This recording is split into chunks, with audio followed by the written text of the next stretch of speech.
Hello, everyone. My talk today is called Reframing Consent Through Debates on Control in Games. And as a, let's see if this works, as a reminder of the content warnings relevant to the immediate material in my talk, there'll be discussion of sexual content broadly, sexual assault and violence, and nudity-ish, in the same way that genital jousting will appear yet again in my talk. So a very caricature, cartoonish form of nudity as represented there. I want to start by thinking through what we mean or what we reinforce when we discuss consent as it operates in terms of sexual encounters. I want to draw attention as an example to the University of Texas Dallas compliance training rhetoric about consent, as one might, similarly go through any kind of workplace anti-harassment Title IX kind of training to think through concerns around gender and sexual power and tension in the workplace. So for the University of Texas at Dallas, consent is a voluntary, mutually understandable agreement that clearly indicates a willingness to engage in each instance of sexual activity. And later discussed, consent can be withdrawn at any time. What I really want to pull from this is some of the assumptions that go into even this language about consent. So one is thinking about the fact that consent, as it operates, relies on a specific notion of a possessive individual. The idea that the individual, as it arises through what we think of as Enlightenment or 17th, 18th century humanistic philosophy, can possess things. And this involves both possessing oneself as an autonomous agent, as well as being able to possess objects. So this gets tied to specific kinds of ideologies around capitalism and authorship and ownership that emerged in the 17th and 18th century, as well as a resistance or kind of oppositional definition of freedom or autonomy that's opposed to the systemic institution of slavery that allows one an idea of what it would mean to not be a possessive individual in that regard. And so possessive individualism as a continuing and persistent ideology of subjecthood in the legal apparatus is deeply tied to specific accounts of class, gender, race, and other forms of identity politics that I think we really want to rethink as we discuss consent. In this language, what we see is that consent is understood contractually. And if we look back to figures like Hobbes and Locke and some of the other writers in the Enlightenment Age of Reason that we attribute to founding how we think of modern nations and modern legal apparatuses, the contract, the social contract, is very important ideologically, as it prevents us or shifts us away from operating in the state of nature or this kind of pre-civilized, chaotic arrangement. What's important, again, with autonomy here and consent is this intentionality, a willingness to engage, in a contract to be willing to engage, which also requires in its concern around being able to possess oneself, full awareness, attention, knowledge of the conditions of engagement. Extreme critiques of consent that we might see that have emerged in the last 30 years or so through a particular strain of feminist legal critics actually think that because of the ways that possessive individualism refracts differently across different kinds of subject categories, that women can never consent based on the legal structure of law, or the juridical structure of law. I'm not necessarily agreeing with this position, but articulating the way in which consent as a legal category is something that people are tending to critique and figure out how to do with as it manifests various kinds of affective and social dynamics through its violation. And its violation can only be understood through how we constitute consent as an agreement, as a form of possession in the first place. So for example, Catherine McKinnon and Andrea Dworkin, particular kinds of legal scholars, argue that women can't consent because women are never allowed the full autonomy to consent, to have possessive individualism within modern Western civil structure, or that all sex by regard or all heterosexual sex in this framework has to be understood as rape. Again, this is a particular school, not necessarily representative of all positions, but one that can at least show us a way to think about the problems of consent or the limits of consent when we pay attention to the ideological and identity categories that refract through the underpinnings of this possessive individual framework. So what's strange about consent in this framework is that it's both an agreement, perhaps. I consent with you. I provide you a consent. We contractually produce consent to enable an activity to occur. Or I have to obtain consent from you. It is an object you possess that I have to somehow acquire in order for us to engage forward in some kind of sexual activity. Just gonna move forward.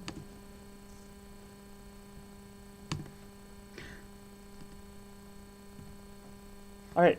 As a result of this, and I think the various ways that we treat consent legally as well as discursively in sex education, in discussions of violations of consent through courtroom proceedings, through popular news reporting on sexual violence and cases of rape, consent is typically seen or framed as a secondary problem that's articulated after the primary goal of seeking sexual pleasure.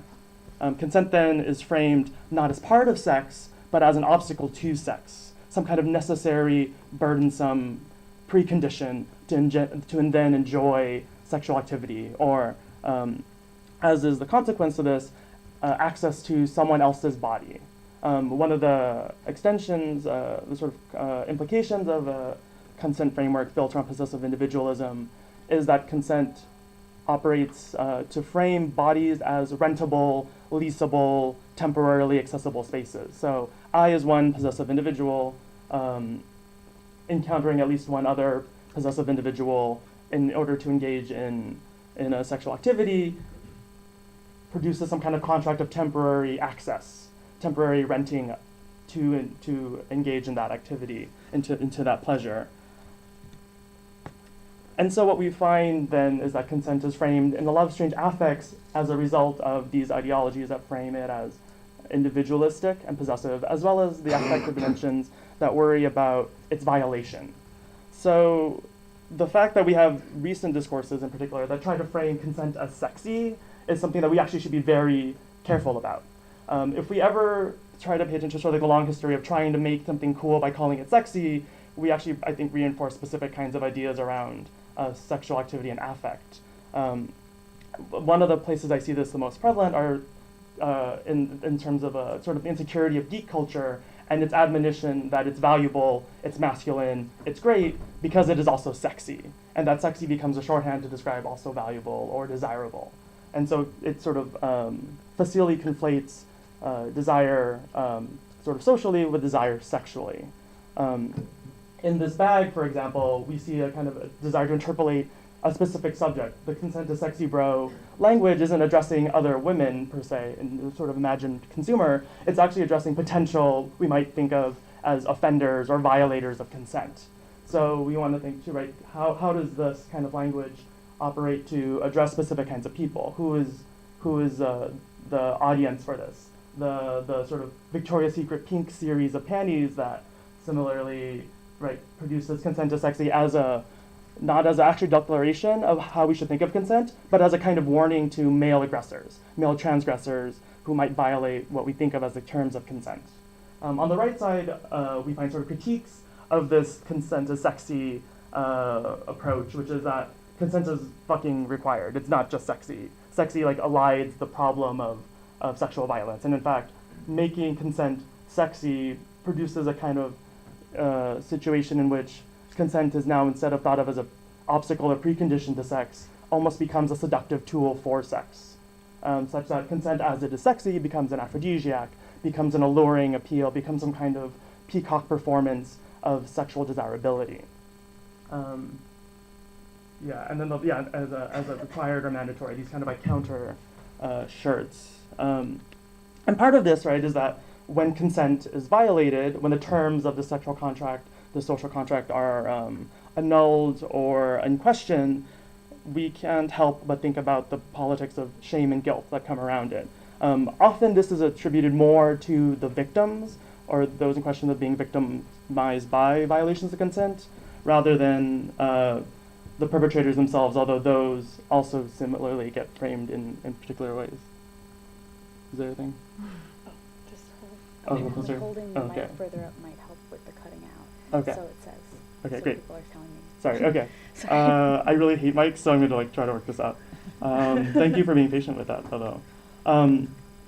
So what I want to sort of get through here at this sort of checkpoint is thinking about the fact that consent, as it's understood, as a possession, as a contract, makes sexual activity very legalistic, makes it burdened by obligation, and produces affects of shame and guilt that cloud it, even if it's not violated, but the potential for it there becomes quite pervasive. This is not to say, obviously, that I'm opposed to consent, but I think it's important for us to understand what the underpinnings of consent are in order to produce perhaps more productive, generative, joyous ways to understand consent that doesn't rely on recourses to sex as a means of articulating its value. As for the connection to games, I think games are particularly interesting sites in which consent has lurked underneath its attempt to be defined by various scholars in the history of play and game studies. Bernard Suits, for example, among other important historic figures or canon figures in the field, articulate games as a extreme version of rule-governed behavior, and that games historically, or play historically, has been understood as voluntary. So we might think of here as intentional, non-coercive, non-forced. Obviously, there's been a lot of responses to whether things like playing within the context of like a contemporary capitalism allows for such things as fully voluntary, fully volitional play. But I think the question lurking under games has always been an important thread of what is consent to play a game, to choose to perhaps participate in a certain kind of context or performance or set of rules that are understood as voluntary or non-coercive. In relation to this, I just want to point out this sort of weird thing, if you haven't noticed this in the history of game studies research, that a lot of the canonical male figures are obsessed with theorizing games through sexual activity. So Huizinga, Suits, and a couple other figures try to figure out how can we think about sex as such as a game. For example, Suits thinks about competing players trying to reach climax first, which right, assumes one kind of normative idea of what sexual encounters might look like. We might make this a kind of like male-oriented predilection to think about. But as for the other end of consent, right? So part of the problem of consent is a question of agency and control. How does one choose to participate in a voluntary activity? How can one choose to exit or change the conditions by which one participates? Now, there has been a never-ending parade of theorizations of what agency looks like in games, much of which I personally find unsatisfying. I'd like to look to one of the earliest figures in interactive media, thinking through Janet Murray's work on agency as the satisfying power to take meaningful action and see the results of our decisions and choices. For Murray, what's useful in her description of agency is that one, it's a concern around perception, about being able to recognize that one has made a choice and that one sees consequences to it. So here is a distinction between perhaps an ontological or kind of objective description of agency versus one that is contextualized, individuated, and reflexive. Another is the attention to an aesthetics of agency, understanding it as pleasurable, as part of a satisfying power. That, why is it that we theorize agency so much in games? It's because there's something that idea of agency is pleasurable to us, that it's desirable to us. That's why we participate in it voluntarily. But as I've mentioned before, with the construction of freedom or the ability to possess oneself autonomously, that's always countered by an opposing description of confinement or enslavement. And so Galloway and Chun, as important figures in digital media theory, for example, articulate a kind of lost or undermined sort of understanding of the fact that this, for example, rhetoric about internet as a source of freedom, as a site of intense possibility, is also constructed materially and ideologically and politically by various capacities that allow agency to be something that can only be expressed as a controlled situation. But the domain of game studies interested in agency identifies particular sets of games as like the poster children of what games can really do as thinking about itself as a form. And so we think about games something like BioShock, Papers, Please, The Stanley Parable, and Bastion to different degrees as they construct and undermine various expectations that players have in what they think of as being agential, in control of avatars, in control of their decisions within a game. You know, statements like "Would you kindly," or a surly, antagonistic British narrator, or a game in which the nation you're working for's rules continually change, are all set to both construct and undermine one's sense of being powerful, of being autonomous. In these contexts, largely though, at least in BioShock and the Stanley Parable, to choose no longer to consent to what is happening in the game is also to choose not to play it, right? So here the conflation of the full sexual activity, we might say, or the full game activity, and the specific elements are all part of the same apparatus. Something like Papers, Please disentangles the two a bit, since there's one, the level of consent to playing the game, but also then within that, being able to abide by the rules of Arstotzka, the fictional country you work for. And in that game, you can violate the rules of the country, but still be within the framework of the game operating. And so here we have, as I'm mentioning, understanding a way we can think about sexual activity too as distinct from consent as it operates at the scale of the full activity versus its constituent elements. I return to genital jousting as an example of a digital game interested explicitly in consent. Strangely, as Amanda has noted, sorry, what is this? Plays around with the idea of a violation of one's own sexual body, here represented right as penises, scrotum, and an anus, but that in order to play the game, one doesn't just press A to be ready, one presses up to say that they consent. So the game itself is very explicit in thinking about a kind of external context for consent that then changes the way that the nip might designate a bite, for example, within the context of this game. Here, though, again, to no longer consent is to no longer play the game in its entirety. And still, then, it relies on a consent as that's saying that someone is ready for sexual activity and that the activity unfolds without a sort of check-in or continual process by which one can choose to revoke consent organically to the mechanics of the game. Another game we might look at is Hurt Me Plenty by Robert Yang, which very much takes the contractual mode of possessive individualism very literally, such that one meets for playing as the dom in a BDSM relationship, meets the sub and shakes hands as a form of agreement to set the conditions of consent. But here, the sub is the only subject who is able to specify what those conditions are. What's strange after this, I think, is that there's a transition into a second stage of the game where text says something to the effect of, "My dear fuckboy, I consent to wreck your ass." So as the dom, this is actually the only moment by which one consents within the framework of the sexual encounter. You move into then the second stage of play, and then the third aftercare. And what I find productive, at least in this model, that despite relying on consent as a contractual form that still makes the encounter quite legalistic, is that it encourages understanding of consent and care as part of the sexual activity.